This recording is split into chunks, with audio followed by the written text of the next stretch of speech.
कैसे हैं आप। मैं आपका होस्ट अंकुश कुमार चानी आज आपको लेके आऊँ आपके अपने YouTube channel web coding with Ankur में। आज का जो वीडियो का टॉपिक होने वाला है वो होने वाला है, हम 3 तरह से टॉपिक में बारे में बात करेंगे। पहले हम बात करेंगे इंटरफेस को एज ए फंक्शन कैसे यूज़ कर सकते हैं, एज ए फंक्शन टाइप। जैसे कि हम टाइप में हमने प्रीवियस वीडियो में हमने टाइप स्क्रिप्ट टाइप के बारे में बात की थी, वैसे ही हम इंटरफेस को कैसे यूज़ कर सकते हैं। फिर हम बात करेंगे इसमें इंटरफेस में कौन कौन से ऑप्शनल पैरामीटर होते हैं, साथ ही क्लास में कौन सी ऑप्शनल पैरामीटर होता है, प्रॉपर्टीज जो है वो हम इस वीडियो में देखने वाले हैं। साथ ही हम देखेंगे जब जावास्क्रिप्ट इंटरफेसेस को कंपाइल करता है, जिसमें इंटरफेसेस होती है, जिस फाइल में हमारी इंटरफेस और क्लास कंबाइंड होती है, तो जावास्क्रिप्ट कैसे हमारे इंटरफेस को ट्रीट करता है कंपाइल टाइम पे, वो भी हम इस वीडियो में देखने वाले हैं। तो चलिए देर ना करते हैं, आज की वीडियो का टॉपिक स्टार्ट करते हैं। पहले हम कवर करेंगे interface as a function type.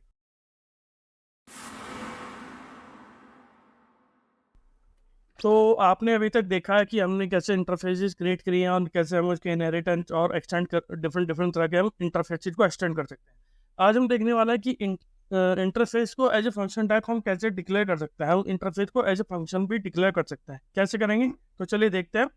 तो क्या करता हूँ मैं क्या लेता हूँ, आपको पहले हम एक रिफ्रेशिंग कर देते हैं कि हम एक टाइप मेथड जो हमारी टाइप टाइप होता है वो कैसे होता है। तो मैं एक टाइप एड एफएन ले रहा हूँ, ठीक है।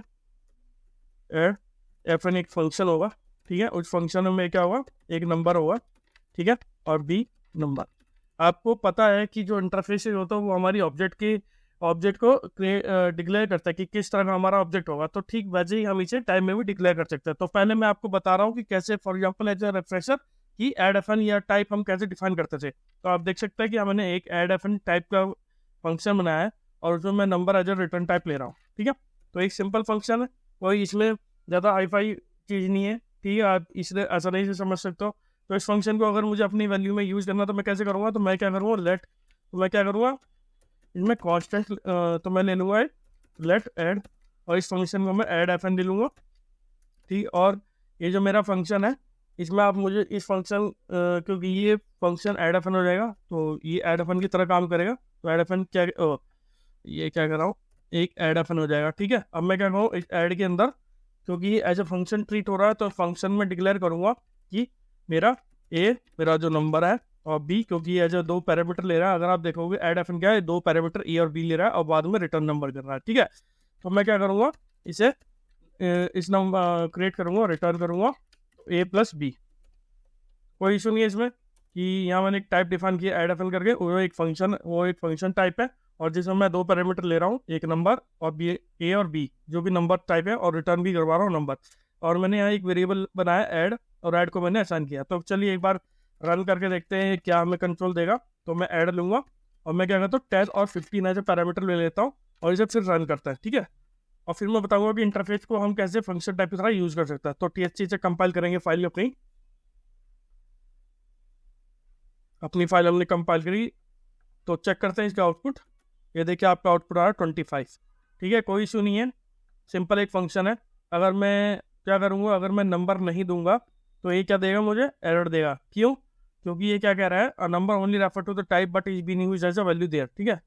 मतलब ये क्या कह रहा है, अगर मैं कोई नंबर नहीं दूंगा, मान लीजिए ये मैंने क्या किया, ये मैंने हटा दिया और मैंने इसे एक ही नंबर दिया, ठीक है। तो ये क्या कहेगा, तो ये देख सकता है आप, ये कह रहा है b number word is not assignable to type adder type word is not assignable to type number, ठीक है। क्योंकि वर्ड है एक तो कुछ नहीं रिटर्न कर रहा और साथ में नंबर हमारा 2 है, तो 2 नंबर होना है, तो इसलिए ये ऐसे हमें चेक करवाया। तो ये तो था सिंपल एक ऐड फंक्शन का टाइप जो मैंने डिक्लेयर किया, साथ ही एक वेरिएबल लेके बताया कि कैसे फंक्शन टाइप, जो हमने अपनी प्रीवियस वीडियो में भी पढ़ा है। तो आज मैं आपको इसमें और अब बताऊंगा कि इंटरफेस को एज ए फंक्शन टाइप हम कैसे यूज कर सकते हैं। तो क्या करूँगा, मैं इसे कमेंट करता हूँ Ctrl+C, ठीक है। और मैं इस टाइप को कमेंट करता हूँ। तो हम इंटरफेस टाइप को एज ए फंक्शन कैसे ले सकते हैं, तो लिखेंगे इंटरफेस, उसके सामने इंटरफेस और फिर यही फंक्शन का नाम ले लूँगा मैं, ठीक है। एड इंटरफेस लिखेंगे और इंटरफेस में क्या होता है, वो एक ऑब्जेक्ट होता है, क्योंकि आपको ऑलरेडी पता है कि इंटरफेस क्या होता है, वो एक ऑब्जेक्ट को डिक्लेयर करता है, ऑब्जेक्ट का स्ट्रक्चर डिक्लेयर करता है।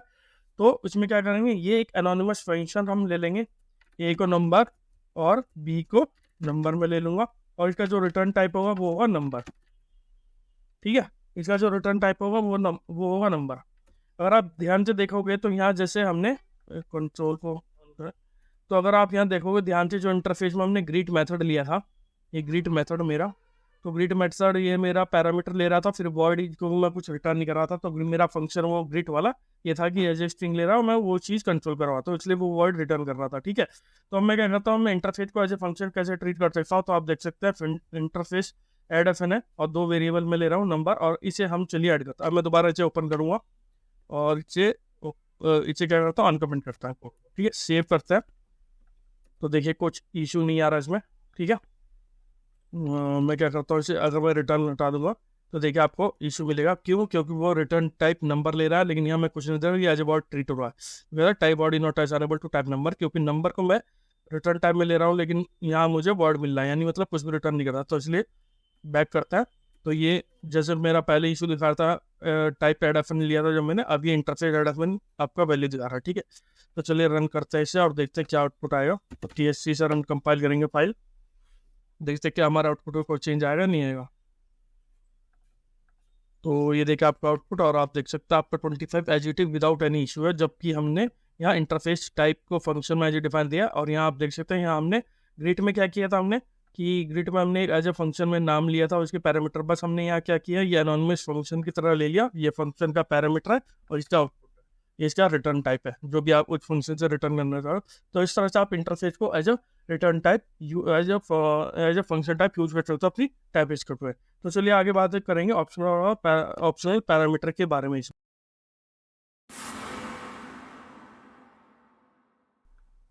तो यहाँ हम बात करने वाले हैं इंटरफेस के ऑप्शनल पैरामीटर के बारे में। ऑप्शनल पैरामीटर क्या पैरामीटर होता है, जो कि ऑप्शनल होता है, मतलब जिनका मैंडेटरी नहीं है कि आपको देना ही है, या ऐसी प्रॉपर्टी जिन्हें चाहता है कि इंटरफेस यूज करे ना करे। ठीक है, फॉर एग्जांपल आप देख सकते हैं कि मेरा एक नेम इंटरफेस बना है। ठीक है, तो मैं ये क्या करता हूँ, यहाँ एक आउटपुट नेम ले लेता हूँ और एज उसका रिटर्न टाइप होगा स्ट्रिंग। ठीक है, कोई इशू नहीं है।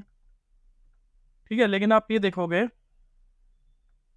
कि जैसे मैंने इसे output name as a string लिखा है, क्योंकि इंटरफेस है, इंटरफेस में जितनी भी प्रॉपर्टी होगी, जो भी क्लास उसे इंप्लीमेंट करती होगी, उसमें भी उसे इंप्लीमेंट करना जरूरी। तो अगर आप पर्सन पे होवर करोगे तो ये क्या कह रहा है कि class person will currently implement interface greetable because property output name is missing type person but required a type greetable, output name is declared है। ठीक है, आउटपुट नेम के डिक्लेयर, पर मैं चाहता हूँ फॉर, अब अभी मेरा सिनेरियो ऐसा है कि मैं चाहता हूँ कि मैं इस आउटपुट नेम जो कि मेरे इंटरफेस नेम में ऐड है, मैं इसे अपनी पर्सन क्लास में इंप्लीमेंट ना करूँ। तो उसके लिए मैं क्या करूँगा, तो उसके लिए मैं क्या कर सकता हूँ, यहाँ एक मेरे पास एक सिंटैक्स होता है क्वेश्चन मार्क का, तो मैं यहाँ इसे क्वेश्चन मार्क लिख सकता हूँ। देखिए जैसे मैंने इसे क्वेश्चन मार्क मिला, अब पर्सन में जो आपका एरर थी, अब एरर नहीं आ रहा। अगर आप ओवर करोगे तो ये as a simple class person दिखा रहा है। ठीक है, तो ये क्या आता है क्वेश्चन मार्क, ये एज ए पर्सन। तो ये देखिए आप आउटपुट नेम पे जैसे मैंने क्वेश्चन मार्क है, तो ये क्या कह रहा है, ये एक ऑप्शनल पैरामीटर है, या तो स्ट्रिंग हो सकती है या अनडिफाइंड हो सकता है, इन दोनों में से 2 वैल्यू हो सकती है। और वैसे भी ऑप्शनल है, तो जिस भी क्लास को उससे चाहिए उसकी वैल्यू लिख सकता है। तो अगर मैं चाहूँ तो इसे यहाँ डिक्लेयर कर सकता हूँ, क्योंकि ऑप्शनल है, अगर हम चाहते हैं तो कर सकते हैं, नहीं है तो नहीं है। ठीक है, अब जैसे आप देख सकते हैं यहाँ नाम, फॉर एग्जांपल अगर मैं यहाँ क्या करता हूँ, अब हम बात करते हैं क्लास की। तो क्लास में मान लीजिए मैंने नेम को एक ऑप्शनल ले लिया। ठीक है, नेम को ऑप्शनल ले लिया, लेकिन यहाँ नेम क्या कह रहा है, friend and person not to M property in the base type variable. ठीक है, तो ये नेम को मैंने ऑप्शनल ले लिया। अब क्योंकि नेम को ऑप्शनल यहाँ मैंने ले लिया, तो ये इंटरफेस जो है मेरा, वहाँ नेम में क्या रेड ऑनली है। ठीक है, तो ये जो इंटरफेस है वो ग्रेटेबल है, तो ये मुझे क्या करना पड़ेगा, इसमें नेम में भी ये ऑप्शनल लेना पड़ेगा। ठीक है, ये देखिए आपका नेम में मैंने ऑप्शनल लिया, क्योंकि ऊपर ऑप्शनल नहीं था, क्योंकि इंटरफेस रीड ओनली था, तो आपको एक इंप्लीमेंट करना जरूरी था क्लास में, तो इसलिए मैंने इसे ऑप्शनल लिया। अब मैंने इसे ऑप्शनल ले लिया, तो आप देखोगे कंस्ट्रक्टर में दिस डॉट नेम असाइन हो रहा है। तो इसके लिए मुझे क्या करना पड़ेगा, यहाँ मुझे एक चेक लगाना पड़ेगा, जो कि चेक लगाऊंगा इस एन, अगर मेरी एन की वैल्यू है, ठीक है, तो मैं इस दिस डॉट एन को इसके अंदर पास ऑन कर दूंगा, इसके अंदर मूव कर दूंगा। ठीक है, तो मैं क्या करता हूँ, इस दिस डॉट एन को इसके अंदर पास कर दूंगा, कोई इशू नहीं है। ठीक है, तो ये क्या करा मैंने मान लीजिए अभी के लिए नेम को ऑप्शनल ले लिया, तो कंस्ट्रक्टर में नेम एज ए पैरामीटर है। मैं चाहता हूँ नेम मिले ना मिले, या अगर नेम होगा तभी असाइन होगा, नहीं होगा तो कुछ नहीं होगा, अनडिफाइंड चला जाएगा। ठीक है, अब आते हैं नीचे। ठीक है, तो यहाँ भी हमें कंट्रोल दिस डॉट नेम में हमें है, तो यहाँ भी हमें सही करना पड़ेगा, क्योंकि दिस डॉट नेम तो है नहीं हमारे पास। तो इसके लिए क्या करेंगे, तो यहाँ मैं ऑप्शनल ले लूँगा, तो यहाँ हम चेक कर लेते हैं कि अगर इफ़ दिस डॉट नेम अगर मेरा है, ठीक है, तो मेरा ये होगा, एल्स क्या करूँगा मैं, एल्स मुझे अनडिफाइंड दिखाएगा, ठीक है। एल्स क्या हुआ, दिस डॉट नेम में अनडिफाइंड आ जाएगा। ऐसे चेक्स लगा सकता हूँ। अब आ जाइए नीचे, अब आप देख सकते हो कि मैंने न्यू पर्सन में अपना नाम अंकुर दे रखा है। अब जैसे कि आप देख सकते हैं कि पर्सन में मैं नेम को एज ए स्ट्रिंग पैरामीटर मैंने ऑप्शनल ले रखा, तो मैं यहाँ अंकुर को हटा सकता हूँ, ठीक है। तो मैं क्या करता हूँ, इससे मैं रिमूव करता हूँ। तो रिमूव कर दिया, लेकिन एक इशू दे रहा, देखते हैं क्या है। तो ये क्या कह रहा है कि expect one got one for an argument for n was provided, ठीक है। तो कंस्ट्रक्टर में क्या है, वो एन प्रोवाइडेड है, ठीक है। तो इसे भी हम अगर हम देखेंगे तो ये एन पे होवर करेंगे तो ये एन को स्ट्रिंग लेना है, तो हम इसे भी एज ए ऑप्शनल ले लेते हैं, ठीक है। या मैं आपको दिखाने के लिए इसे ऑप्शनल कर रहा हूँ, ठीक है। ये मैंने ऑप्शनल ले लिया। तो अब अगर आप होवर एन पे करो, देखो स्ट्रिंग और अनडिफाइंड दो वैल्यू ये ले सकता है, कोई इन दोनों में से कोई भी वैल्यू हो सकती है। अब हमें कोई प्रॉब्लम नहीं है, तो अब ये मेरा चल सकता है, ठीक है। अब तो इसे कंपाइल करता हूँ और देखता हूँ हमें क्या आउटपुट मिलेगा, ठीक है। तो मैं करता हूँ तो मैं क्या करता हूँ, मैं ऊपर वाले को भी ये मैं कंट्रोल लॉग ये ऐड हटा देता हूँ, अभी मुझे इसकी ज़रूरत नहीं है। और इसे फाइल को कंपाइल करता है। चलिए, फाइल कंपाइल हो रही है हमारी, कंपाइल होगी, देखते हैं क्या आउटपुट आया। तो आप देखोगे कि हाई आई एम अनडिफाइंड। ये अनडिफाइंड क्यों आया, क्योंकि मैंने ऑलरेडी आपको बताया कि ये जो था ऑप्शनल पैरामीटर था, तो इसलिए अनडिफाइंड दे रहा है, ठीक है। इस तरह से आप दिखा सकते हो इसे दिस डॉट नेम, क्योंकि दिस डॉट नेम में कुछ है ही नहीं, तो ये अनडिफाइंड आएगा। मान लीजिए ना भी हो तो भी कुछ फर्क नहीं पड़ेगा, तो फिर कुछ है ही नहीं तो हम क्या दिखाएंगे। मान लीजिए अगर मैं दोबारा से TSC को अनडिफाइंड, तो अनडिफाइंड आपके पास नहीं आएगा, क्योंकि मैंने दिस डॉट नेम हटा लिया। दिस डॉट नेम जब भी आएगा, जब वो फ्रिज में, जब उसकी वैल्यू होगी तब वो फ्रिज में ऐड होगा, एल्स नहीं होगा, ठीक है। तो चलता देखता है, तो रीलोड करेंगे, देखो आपके पास ऑब्जेक्ट में भी नेम मिसिंग है और यहाँ भी है, हमें आगे कुछ है ही नहीं, ठीक है। तो ये इसलिए है क्योंकि मैंने ऑप्शनल पैरामीटर ले सकता है, ठीक है।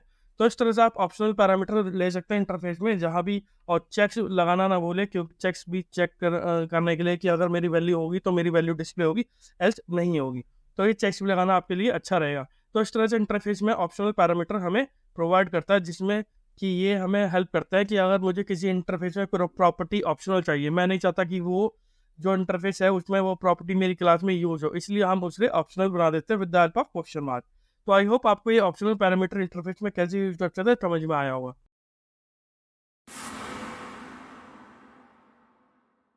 तो जैसे कि आपको पता है कि अभी तक हमने बात करी है कि इंटरफेसेस को एज अ फंक्शन टाइप हम कैसे यूज कर सकते हैं। हमने अभी तक क्या किया, इसमें नेम में ऐड, हमें इंटरफेस ऐड फंक्शन बनाया, ऐड फंक्शन को हमने ऐड एक वेरिएबल में वो किया, उसका टाइप बनाया, उसका हमने कंट्रोल लॉक करवा, ठीक है। और फिर देखा हमने कि इंटरफेस में हम कैसे ऑप्शनल पैरामीटर को अपने ऐड कर सकते हैं। अब हम एक चीज देखने वाले लास्ट थिंग, कि इंटरफेस की जावास्क्रिप्ट कैसे कंपाइल करता है हमारे इंटरफेस मेथड।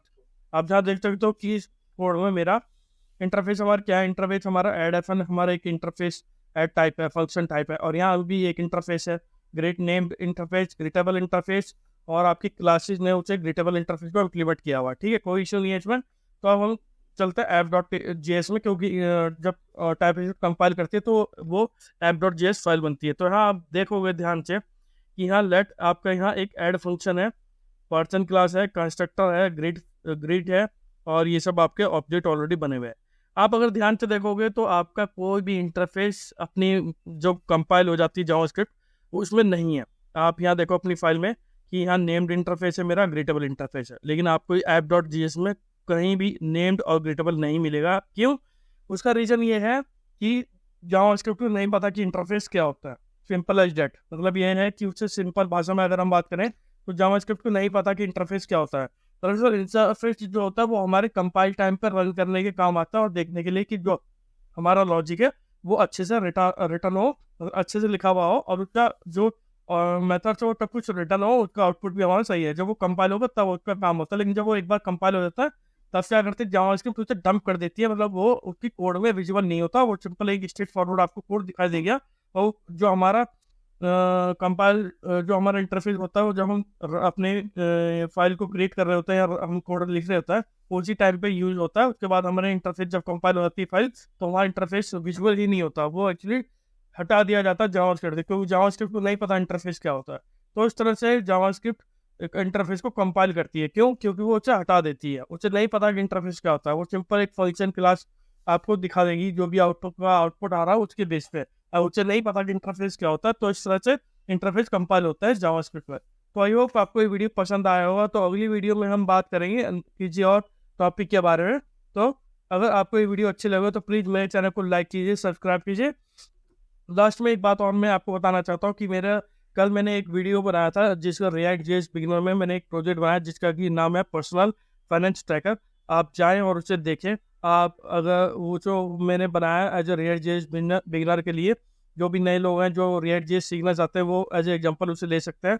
उसमें मैंने बेसिकली एम्फेसाइज किया है कि यूज कॉलबैक, यूज मेमो कैसे यूज कर सकते हैं अपने रिएक्ट प्रोजेक्ट में। तो प्लीज़ आइकन पे क्लिक करके आप जा सकते हो उस वीडियो पे। तो आई होप आपको वीडियो पसंद आया होगा। तो प्लीज़ मेरे चैनल को लाइक कीजिए, सब्सक्राइब कीजिए। Thank you.